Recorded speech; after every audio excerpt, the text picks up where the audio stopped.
जय गुरुदेव। परम संत बाबा जय गुरुदेव जी महाराज ने सत्संग सुनाते हुए कहा कि समय सबसे बड़ा पहलवान है, उसकी प्रतीक्षा सब ने की, हमें और तुम्हें भी इंतजार करना पड़ेगा। तुम्हारे जल्दी करने से काम न होगा।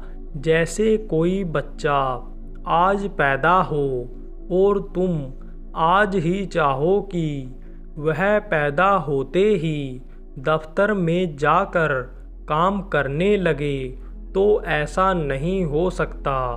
5 साल तो वह खेल कूद में गुजारेगा, फिर स्कूल भेजा जाएगा, वहाँ पढ़े लिखे, तब वही जाकर इस लायक बनेगा कि दफ्तर में जाकर काम करे। वह भी ठीक काम करेगा कि नहीं, कोई ठीक नहीं।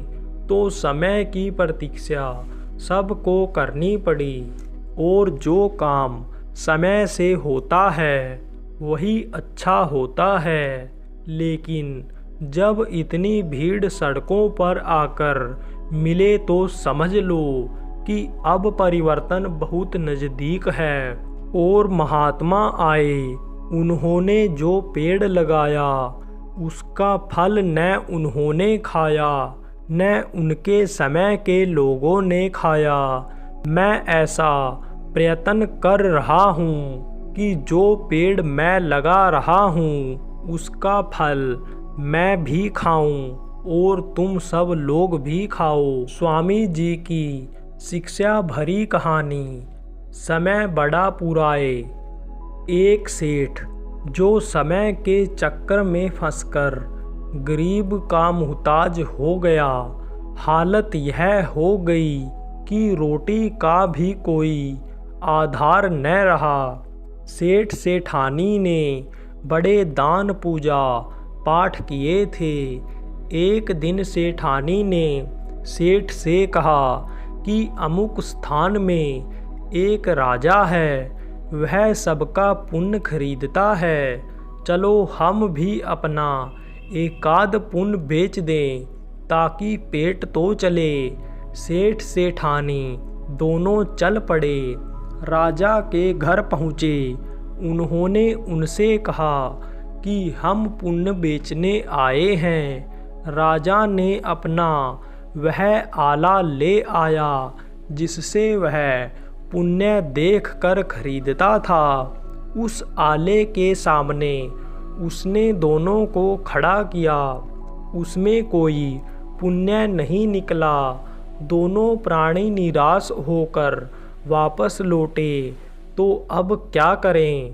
पेट की आग चैन नहीं लेने देती थी। संयोग से उन्हें किसी ने एक रोटी दे दी। दोनों जैसे ही खाने चले कि भूख से हाँफता एक कुत्ता वहाँ आ पहुँचा। उनको बड़ी दया आई और उन्होंने सोचा कि जैसे हम भूख से बेचैन है, वह भी भूख से वैसे ही बेचैन है। उन्होंने रोटी का एक टुकड़ा उसको भी दे दिया। कुत्ता रोटी लेकर चला गया। उनको भी थोड़ी शांति मिली। सेठानी के मन में एकाएक फिर प्रेरणा हुई और उन्होंने सेठ से कहा कि चलो हम फिर उस राजा के पास चलें क्या, मालूम जाने अनजाने कोई पुण्य निकल ही आए। सेठ ने उसकी बात मान ली। फिर दोनों राजा के पास पहुँचे। सेठ ने कहा, राजा साहब फिर से अपना शीशा ले आइए, क्या पता कोई पुण्य निकल ही आवे। राजा अपना आला ले आया।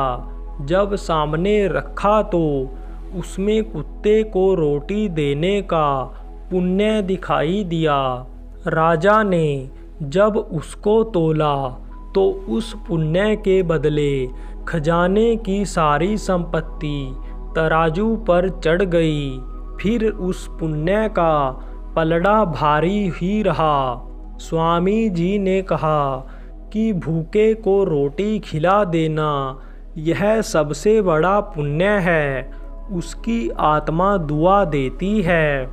एक बार की बात है कि स्वामी जी महाराज कार से मथुरा आगरा रोड पर जा रहे थे। रास्ते में दो आदमी पैदल जा रहे थे।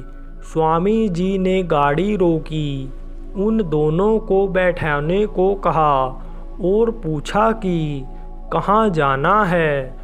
उन्हें पास के किसी गांव में जाना था। स्वामी जी महाराज उस गांव तक गाड़ी लेकर गए। वे सब उतरे तो बोले, महाराज जी आपका कितना पैसा हुआ? स्वामी जी ने हंसकर कहा, कुछ नहीं, बस मेरी एक बात याद रखना, जब भी तुम्हारे द्वार पर कोई भूखा प्यासा आ जाए तो रोटी पानी जरूर देना। उन दोनों में से एक थोड़े बुजुर्ग थे। उन्होंने हाथ जोड़कर कहा, महाराज जी आज इसी शिक्षा की ज़रूरत है, हम इसी को भूल गए, खाली अपना पेट भरने में लगे हुए हैं। हम अब आपकी बातों को कभी नहीं भूलेंगे, कहकर लोगों ने स्वामी जी के चरण छुए और स्वामी जी भी अपने आगे के मार्ग पर चल पड़े। कुदरत का नियम। जब जैसा समय आया, स्वामी जी ने उस तरह से धर्म के प्रचार और प्रसाव का मोड़ लिया। हम रूढ़िवादी हो गए तो हमारा नुकसान हो जाएगा। महापुरुष वक्त के बादशाह हैं, वो सब जो कुछ कहें वह कर दो, तब तो काम बनेगा। लेकिन उसमें हमने कहीं अपना स्वार्थ बिठाया, कहीं अपनी समझदारी और चतुराई भिड़ाई, दखलंदाजी की तो अपना ही नुकसान कर बैठोगे। संगत नदी की बहती धार है, वह बहेगी, आगे बढ़ेगी। जो कूड़ा कचड़ा आएगा वो अपने साथ किनारी होते चला जाएगा। यह कुदरत का नियम है। इसलिए स्वामी जी महाराज ने कहा कि सब लोग धर्म की ओर आध्यात्मवाद का प्रचार करो और कोई भी इधर उधर की बात नहीं। अगर कोई करता है तो वो जाने उसका काम जाने। जय गुरुदेव।